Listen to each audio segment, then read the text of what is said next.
Araw ng Sabado ngayon kaya naglinis na ako at ginawa ko na yung maliit na TV doon sa gilid. Kasi naman ay ilalagay ko dyan yung malaking TV na yan at yung TV rack.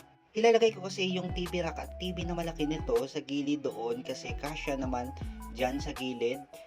Diyan ko ilalagay kasi gusto ng mga anak ko kapag naghihiga ay nanonood ng TV kaya ito yung maliit na to ikukunin ko na para ilalagay ko na dyan yung malaki na TV na to para maganda yung panonood ng mga bata.